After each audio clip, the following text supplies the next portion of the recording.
L'escale de Paris, le représentant est monté à bord, il m'a dit « Commandant, venez avec moi. » « Ah oui, vous aurez à transporter Mohamed Ali. » J'ai dit « Quoi ?»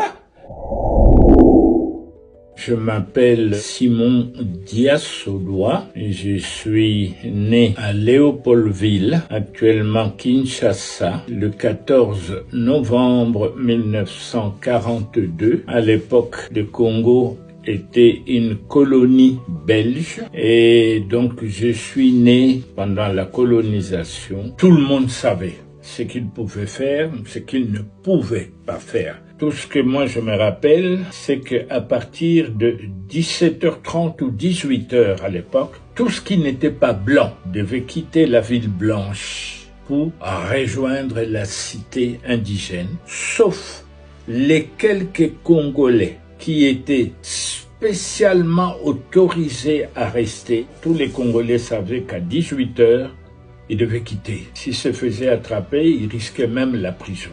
À l'époque, le noir était limité à l'école moyenne. Ça veut dire qu'après l'école primaire, quand vous alliez faire vos études supérieures, ils étaient limités à 4 ans. Donc, vous ne pouviez pas, par exemple, quand on prend le cas de la médecine, un noir qui s'est lancé dans le domaine médical, après 4 ans d'études, on le nommait assistant médical. Il ne devenait pas docteur. Il assistait le docteur blanc, mais lui était assistant médical. Il était limité à la fonction d'assistant médical. C'était fait exprès. Dans beaucoup de domaines, c'était pas seulement spécifique à ça. C'est quoi le but? Mais pour séparer les communautés, montrer que le blanc pouvait faire ça et que les autres étaient limités à cela. Je me rappelle quand j'étais en 6e primaire à Sainte-Anne, nous avons reçu la visite des inspecteurs qui venaient de la métropole, tous de Belges. Ils nous ont réunis dans une grande salle et qui ont commencé à nous poser des questions sur ce que nous voulions faire. Plus tard, ils nous ont donné des petits bouts de papier avec un bic, chacun devait écrire ce qu'il voulait. Et moi j'ai dit, je veux être pilote. Et puis les inspecteurs ont ramassé tous les papiers, ils ont commencé à discuter entre eux, et puis sont adressés à la salle. Monsieur Untel, vous souhaitez ceci, vous souhaitez cela. Ils arrivent chez moi. Monsieur Diassodois, je dis oui. Vous voulez devenir pilote? J'ai dit oui, mais c'est pas un métier pour les Congolais, monsieur. Alors, j'ai regardé les inspecteurs, je leur ai dit, je deviendrai pilote. Aucun d'eux ne l'a cru. Il y a eu un éclat de rire général dans la salle. Grâce aux libéraux belges qui ont fait changer les lois en Belgique, la répercussion de ces lois sur la colonie a porté ses fruits. Ils ont permis maintenant aux Noirs de faire 6 ans d'études secondaires. Grâce aux Athénées, et c'était une révolution à l'époque. Les Noirs pouvaient aller jusqu'à terminer les humanités, les 6 ans, qui leur permettaient d'aller plus haut. D'ailleurs, à l'époque, certains Noirs avaient été dotés d'un statut d'évolué, comme on les appelait à l'époque, donc on pouvait les comparer aux Blancs, mais tant qu'ils étaient dans la colonie, ils devaient considérer les Blancs comme leur chef, leur supérieur, alors qu'on leur autorisait à rester à la Cité Blanche passé 18 heures, mais ils étaient une toute petite minorité. À l'époque, il n'y avait aucun couple mixte autorisé à vivre au Congo. On a eu l'indépendance le 30 juin 60 et en 61, on crée Air Congo.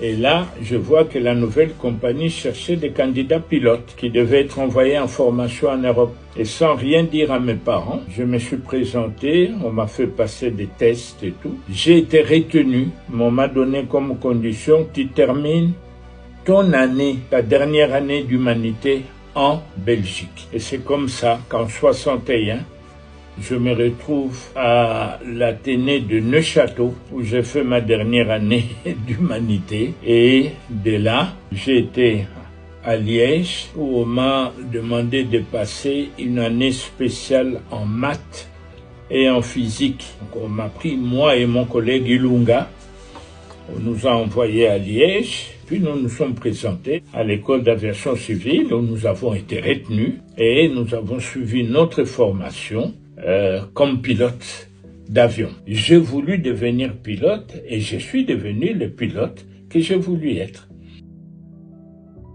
Et c'était en 74. Je faisais un vol régulier. Je devais faire ce jour-là Bruxelles-Paris, Paris-Kinshasa. Donc moi, dans le cadre de mes activités de pilote de ligne, j'avais à faire ce vol-là. L'avion était bourré, beaucoup de passagers. À l'escale de Paris, le représentant est monté à bord. Il m'a dit, commandant, venez avec moi. Vous pouvez prendre 2, 3, 4 membres d'équipage, vous me suivez. J'ai dit, mais ah oui, vous aurez à transporter Mohamed Ali. J'ai dit, quoi? Il dit, oui, Mohamed Ali est arrivé à Paris, donc vous allez l'amener à Kinshasa pour son combat avec Foreman. J'ai dit, ok, j'ai choisi 2, 3 gars de mon équipage. On sort de l'avion, il y avait une salle là, je vois plein de monde autour d'un monsieur qui faisait un genre de show là au milieu. Et on m'amène devant Mohamed Ali, on me présente et tout. Alors les gars se retournent vers moi et disent, ah, c'est vous qui allez me piloter Oui, c'est nous. Mais il dit, oh, mais c'est extraordinaire. Alors il a commencé à politiser l'affaire. Je l'ai entendu dire, chez nous aux États-Unis, ce genre de choses n'existent pas. Quand on nous parle de noirs, c'est souvent Tarzan, des conneries comme ça, mais jamais je n'ai vu des gens comme vous, pilote. Alors, dans ma tête, ça fait clic. Je me suis dit, tiens, la réglementation compagnie nous interdit pendant l'exercice de notre fonction de discuter politique ni religion. C'était interdit. Ayant pensé à ça, je me suis dit, bon, Mohamed Ali, merci, écoute, nous avons le vol à préparer, on se voit à bord. Alors à tout à l'heure, et on retourne préparer le vol, et puis après, on commence l'embarquement. Et les représentants viennent et me disent, écoutez, acceptez-vous de prendre Mohamed Ali dans le cockpit? J'ai dit, bah, moi ça me dérange pas, s'il le veut, avec plaisir. Ok, il dit, il est là, et je me tourne, je vois Mohamed Ali, je lui dis, sois le bienvenu à bord, mettez-vous sur les sièges derrière moi et mettez la ceinture. Et je vois les gars qui changent de couleur. Oh. Je me tourne, je dis, mais Ali, y a-t-il un problème? Il me regarde, il me dit, no white man here? Comme ça. Il n'y a pas de blanc ici? J'ai dit, mais Mohamed, mais tout à l'heure, quand nous avons été présentés, as-tu vu un blanc? C'est ce qu'il m'a répondu. Il me dit, ah, pour moi, c'était une blague. Il me répond comme ça que pour lui, quand nous avions été présentés, nous faisions partie d'un show pour montrer à tout le monde. J'ai dit, non, Mohamed Ali, il n'y a pas de blanc. This is my co-pilot, this is my flight engineer. Et je vois les gars changer de couleur. Il tremblait, il était incapable de bouger. Alors je lui dis, écoute, soit tu te décides, tu t'assis derrière moi, soit tu retournes en cabine parce que nous n'allons pas pénaliser le vol. Alors on le prend, on l'installe derrière moi, il ne savait même plus fermer sa ceinture. On démarre, on commence à rouler, et pendant qu'on roulait, et avant qu'on arrive en bout de piste, je sens quelqu'un qui me fait ça sur mon épaule. Alors je me dis, oui, il y a un problème, Ali. Alors il me dit, avez-vous l'expérience sur cet avion? Comme ça. J'ai dit, Ali, are you kidding or what? Vous êtes en train de blaguer? Non, il voulait être sûr parce que c'est la première fois de sa vie. Ensuite, il nous voit décoller, monter en croisière. On se dirige vers le sud et puis je le vois aller derrière. Et ensuite il revient, on était au-dessus de la Méditerranée. Il rentre encore, puis je lui dis, Ali, regarde là-bas, tu vois la côte? Il me dit, oui, j'ai dit, ça c'est l'Afrique du Nord. Et puis après ça, tu verras le désert. Il n'en revenait pas. Ça faisait 2 heures qu'on était ensemble. Comme il a vu que tout allait bien, il est retourné derrière faire appel à des journalistes. et je vois mon cockpit envahi. Il est en train de parler à la presse en disant, voilà, on nous parle de ceci, des Africains, ils parlent de combien de langues, ils pilotent ces avions. Donc c'était pour lui une découverte. This is strange to the American Negro.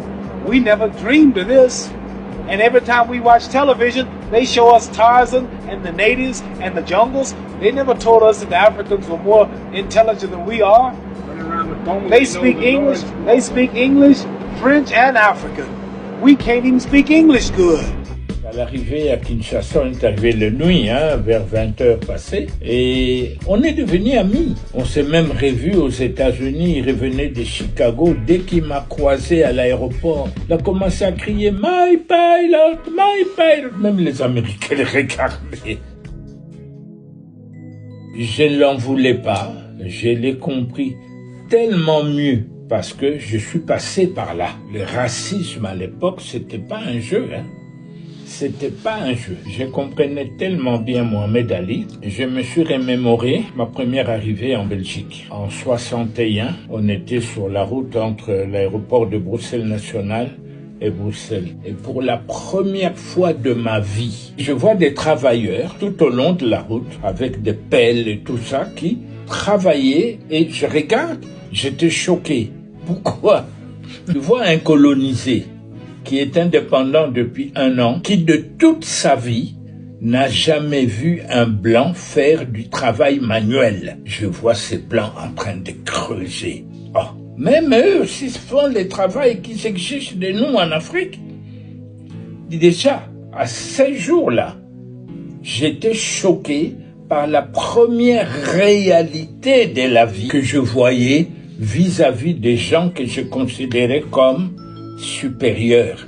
Et j'ai compris beaucoup de choses ce jour-là. Certaines réalités de la vie qu'on cache à certaines personnes. On veut faire de certains des dieux alors qu'ils ne le sont pas. D'autres, on veut les abrutir alors qu'ils ne sont pas abrutis.